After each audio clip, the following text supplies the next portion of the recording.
আলহামদুলিল্লাহ রবিল আলমিন ওসলাল্লাহ সাল্লাম আলা নবীনা মোহাম্মদ ওয়ালা আলী ওসাহবি আজমাইন। মা বাবাদেরকে বলছি, আপনাদের ছেলে মেয়েদেরকে অল্প বয়সে বিয়ে দিন। এমনকি শিক্ষা জীবন শেষ করার আগেই কলেজ ইউনিভার্সিটির ছাত্রছাত্রী, তাদেরকে বিয়ে দিন। তাদেরকে বিয়ে দিলে তাদের শুধুই কল্যাণ হবে। আপনি ভাবছেন অল্প বয়সে বিয়ে দিলে তাদের লেখাপড়া হবে না, ক্যারিয়ার নষ্ট হবে। বিষয়টা বরং উল্টো। বিয়ে না করার কারণে ছেলেমেয়েদের মধ্যে যে অস্থিরতা কাজ করে, এই কারণে অনেকের ক্যারিয়ারের বড় ক্ষতি হয়ে যায়। আপনার ছেলেটা, আপনার মেয়েটা স্পেশাল। সে আর 10টা মানুষের মতো না, তারা আল্লাহকে ভয় করে। আপনার মেয়েটা পর্দা করে চলে। আপনার ছেলেটা দৃষ্টি অবনত রেখে হারাম থেকে দূরে থাকতে চায়। আপনি ভাবছেন যে কি আমার পরিবারে ঝামেলা, আমার ছেলেটা, আমার মেয়েটা এত বিয়ে পাগলা কেন হলো।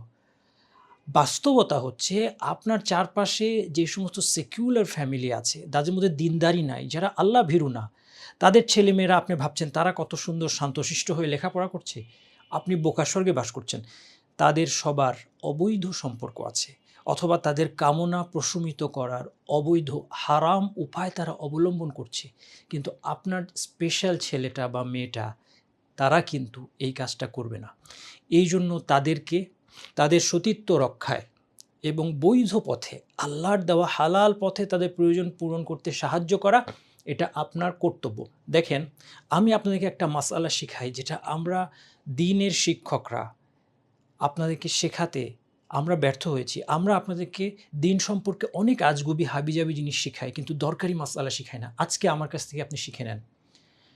ইসলামের বিধান হচ্ছে, যদি আপনার ছেলে, আপনার মেয়ের বিয়ের প্রয়োজন থাকে, কিন্তু তার বিয়ে করার সামর্থ্য না থাকে, এবং বিশেষ করে এটা ছেলেদের ক্ষেত্রে প্রযোজ্য, যে এখন তুই বিয়ে করবি কি, তোর তো এখন রোজগারই নাই, তুই বউকে খাওয়াবি কি।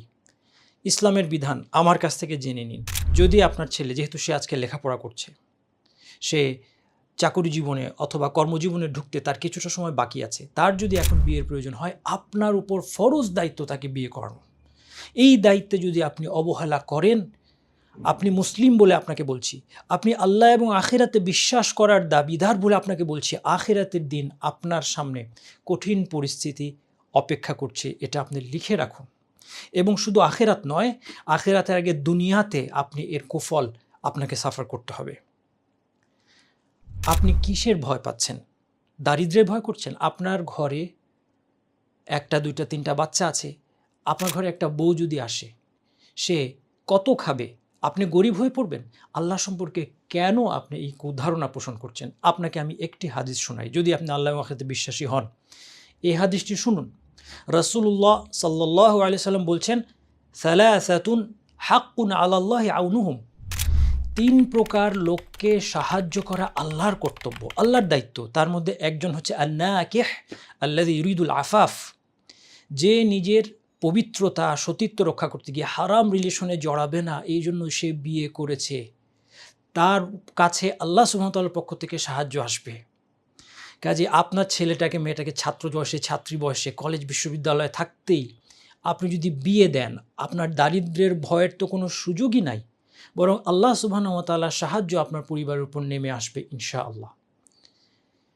ইযা খাতাবাকুম মান তারদাউনা দীনাহু ওয়া খুলুকাহু ফাযাওবিজুহ। অন্য হাদিসে রাসূল বলছেন যে, তোমাদের কাছে যখন প্রস্তাব নিয়ে আসে সেই ছেলে যার দিনদারি এবং চরিত্রে তোমরা সন্তুষ্ট, তার সাথে বিয়ে দাও। ইল্লা তাফআলু তাকুন ফিতনাতুল ফিল আরদি ওয়া ফাসাদুন আরিদ। এটা না করলে পৃথিবীর বুকে ব্যাপক ফিতনা ফাসাদ ছড়িয়ে পড়বে। কাজেই আপনার ছেলেটাকে এবং মেয়েটাকে বিয়ে দেওয়ার মাধ্যমে বৈধ সম্পর্কের মধ্যে থেকে তার প্রয়োজন পূরণ করার যে সুযোগ আপনি করে দিলেন, তাতে তার শুধুই লাভ, তার দ্বীনের কল্যাণ হবে। সে মন দিয়ে লেখাপড়া করবে, আল্লাহ সুবহানাহু ওয়া তাআলার সাহায্য তার কাছে আসবে। মাইয়াত্তাকিল্লাহা ইয়াজআল লাহু মাখরাজা ওয়া ইয়ারযুকহু মিন হাইসু লা ইয়াহতাসিব। যে আল্লাহকে ভয় করে, আল্লাহ তাকে এমন উৎস থেকে রিজিক দেন যা তার ধারণাতেও ছিল না। এজন্য আমাদের স্লোগান, বয়ফ্রেন্ড নয়, গার্লফ্রেন্ড নয়, স্বামী হবে বৈধ বয়ফ্রেন্ড, স্ত্রী হবে বৈধ গার্লফ্রেন্ড।